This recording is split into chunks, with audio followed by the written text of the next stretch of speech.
यहाँ पर ये 7 मंजिला बहुत ही हजारों साल पहले बनी हुई विशाल और राजस्थान की सबसे मशहूर हैं जो राजा महाराजाओं की देखो कहने को तो कुछ भी कह देते हैं लोग बाकी मेरे हिसाब से तो मेरे को लगता है कि हमारा पहले से ही जो गांव है वो राजा महाराजाओं का रहा है।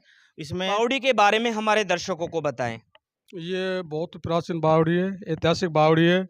तो मैं समझता हूँ कि राजस्थान में शायद ऐसी बावड़ी कहीं भी नहीं होगी।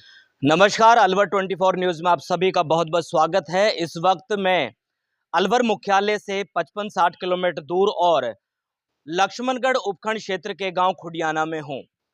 खुडियाना गांव जो कि रियासत काल से ही चर्चाओं का विषय रहा है और इसको और भी ज्यादा चर्चाओं में बनाता है यहाँ की कई मंजिला बावड़ी। एक ऐसी बावड़ी जो कुछ दशकों पहले तक पानी से लबालब भरी रहा करती थी, लेकिन आज पानी की एक बूंद भी उसमें नहीं है। लेकिन तमाम जो बातें हैं, तमाम दृश्य हम आपको दिखाते रहेंगे। ये बावड़ी का मुख्य दरवाजा है और यहाँ पर बावड़ी में ही एक मंदिर भी है और यहाँ के पुजारी यहाँ पर पूजा करते हैं, पूजा पाठ करते हैं। और मैं आपको दिखाना चाहूँगा, ये वो बावड़ी है जो 7 मंजिला ये बावड़ी है और एक दौर था और यहाँ से लेकर नीचे तक लोगों को आवाजाही के लिए यहाँ पर सीढ़ियाँ बनाई हुई हैं। इसके बारे में बहुत सारी बातें हैं, बहुत सारी किंवदंतियाँ हैं। लोगों ने बताया भी था, काफ़ी लोग इस तरह से भी कहते हैं कि इसको एक ही रात में बनाया गया था। इस बात में कितनी सच्चाई है, कितना मिथ्या है, ये तो उन लोगों को पता होगा जो यहाँ के स्थानीय लोग हैं, उनको इस बारे में ज़्यादा जानकारी है। मैं चाहूँगा कि नीचे तक आपको मैं इसका दृश्य दिखाना चाह रहा हूँ कि नीचे तक आप इसका दृश्य देखें और किस तरह से। मेरे साथ में चंद्र प्रकाश हैं, मैं चाहूँगा कि आप भी मेरे साथ साथ चले आएँ। बड़े ही मजबूत पत्थर हैं और आप देख रहे हैं ये जो पत्थर हैं उसी वक्त के बनाए हुए हैं। उसी वक्त की ये सीढ़ियां लोग नीचे तल तक जाने के लिए इन सीढ़ियों का इस्तेमाल किया करते थे, काम में लिया करते थे। सर, आप यहीं से हैं, सबसे पहले नाम जानना चाहूंगा। लखनलाल मीणा।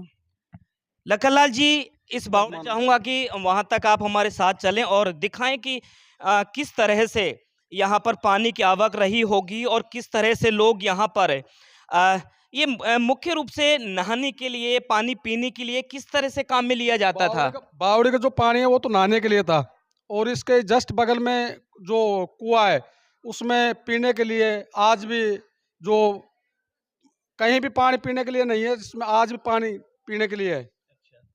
तो हम दिखाएंगे कि ये बिल्कुल नीचे आप देख रहे हैं, ये बावड़ी का तल है और यहाँ पर ये कह सकते हैं जिस प्रकार से एक कुएं की खुदाई होती थी, कुएं की खुदाई के बाद में जो पानी था वो बिल्कुल जमीन से आया करता था यहाँ पर, और कहीं से पानी की आवक नहीं हुआ करती थी। ये जो पानी था ये जमीन का पानी हुआ करता था और लोग सीढ़ियों के मार्फत, सीढ़ियों के जरिए यहाँ पे आया करते थे। लेकिन वक्त की मार देखिए, एक वो वक्त था, एक वो समय था जब यहाँ पर पूरी तरीके से चहल पहल हुआ करती थी। लोग यहाँ नहाने के लिए, पानी पीने के लिए इस बावड़ी का इस्तेमाल किया करते थे। लेकिन आज ये बावड़ी लोगों की ये कह सकते हैं कि दरकिनार की शिकार हो रही है। लेकिन फिर भी ये कहा जा सकता है कि यहाँ इस गांव के स्थानीय निवासियों ने फिर भी काफ़ी हद तक इसकी जो मौलिकता है उसको बरकरार रखने में अपनी एक अहम भूमिका निभाई हुई है। आप ये देख रहे हैं, बिल्कुल हम नीचे पहुंच चुके हैं। ये आखिरी तल है और यहां से शुरुआत होती है 7 मंजिला इस बावड़ी की। लेकिन धीरे धीरे आप देख रहे हैं, उस तरफ यदि आप देख पा रहे हैं तो यहां पर एक प्राचीन कुआं और इसी कुएं से यहाँ पर पानी की पूर्ति हुआ करती थी। हालांकि यहाँ तक चूंकि अब समय है कि धीरे धीरे जो पानी का तल है, पानी का स्तर है, वो गिरता रहा है, पानी का स्तर गिर रहा है। लेकिन जब पानी ऊपर हुआ करता था तो यहाँ से ये जमीन का तल है, यहाँ से पानी अनायास ही आ जाया करता था। चुआन कह सकते हैं, लेकिन हम उस तरफ से और आपको कुएं का भी दृश्य दिखाएंगे। पॉज कर देना सोनिया से ना। है कि अगर इसके लिए जैसे भाई राजस्थान में पहला वो है बावड़ी के लिए, और देखने के लिए पब्लिक दूर दराज से भी आती है। अगर इसके लिए कोई सरकार से अगर वो मिल जाए तो ऐसी चीज़ कहाँ से प्राप्त हो सकती है? ये तो बहुत ही मतलब शोभनीय चीज़ है। अगर सरकार से कोई अनुसंधान मिल जाए तो इसमें क्या पानी की भी वो हो जाती है, ये है। और भी इसके ऊपर हम लोग चलेंगे। हमारे साथ में यहाँ के सोशल एक्टिविस्ट चंद्र प्रकाश जी हैं। चंद्र प्रकाश जी, क्या कहना चाहेंगे आप? नमस्कार सभी को। सबसे पहले तो मेरा जय भीम। और मैं यही कहना चाहूँगा कि हमारे गाँव में जो पुरातत्व की जो विरासत है, तालाब हैं, बड़े-बड़े तालाब हैं, किले भी थे हमारे गाँव में, किला भी है फिलहाल। और उसके साथ ही ये बावड़ियाँ हैं, जो आप देख ही पा रहे हैं बावड़ियों को। तो इसमें कहीं न कहीं मेरे को लग रहा है कि जो हमारे राजा महाराजाओं का रियासत काल जो गाँव रहा है और बहुत अच्छा रहा है। और मैं यही कहूँगा कि अगर सरकार से अनुदान मिलता है तो जैसे तालाब है उसका जीर्णोद्धार हो जाए, ग्राम पंचायत लेवल पे हो जाए और बावड़िया का हो जाए, तो देखने को पर्यटन स्थल बहुत अच्छी जगह है।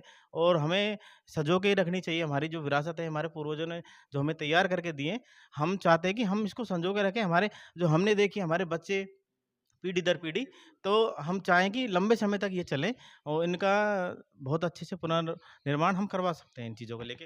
और साथ ही जो आस-पास जो एरिया हैं लगते हैं हमारे टच से, बहुत अच्छी देखने को भी अगर जीर्णोद्धार होगा, विकास होगा तो पंचायत को फ़ायदा होगा, पंचायत को फ़ायदा होगा, पंचायत को फ़ायदा, गाँव को फ़ायदा होगा और गाँव के साथ ही आम नागरिक को फ़ायदा होगा इसमें। ये थे मेरे साथ में सामाजिक कार्यकर्ता, सोशल एक्टिविस्ट चंद्र प्रकाश। हम आपको ऊपर की मंजिलों तक लेके चलेंगे, तो बने रहे हमारे साथ।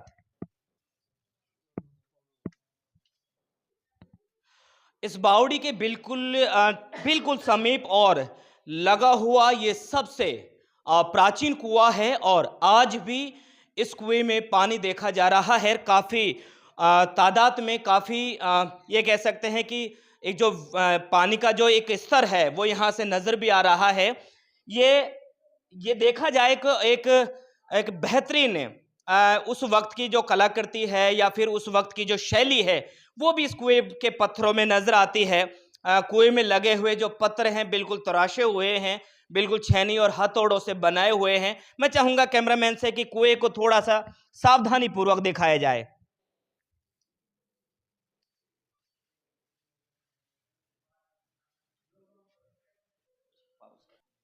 हम लोग सीढ़ियों से ऊपर आए हैं और सीढ़ियों में थोड़ी सी अंधेरा भी था, लेकिन अभी भी कई मंजिल अभी ऊपर बाकी है। और आप देख रहे हैं कि ये कुएं का सबसे ऊंचा, और यहाँ पर लोग इस कुएं पे उस तरफ से, मैं चाहूँगा कैमरामैन से कि थोड़ा इस तरफ आकर के दिखाएं, उस तरफ से लोग रस्सियों से लेज और बाल्टियों के माध्यम से उस वक्त इस कुएं से पानी खींचा करते थे। यहाँ पर भी जो एंगल के माध्यम से यहाँ पर एक चकली लगाई जाती थी और वहाँ से यहीं से ही लोग पानी भी खींचने का काम किया करते थे।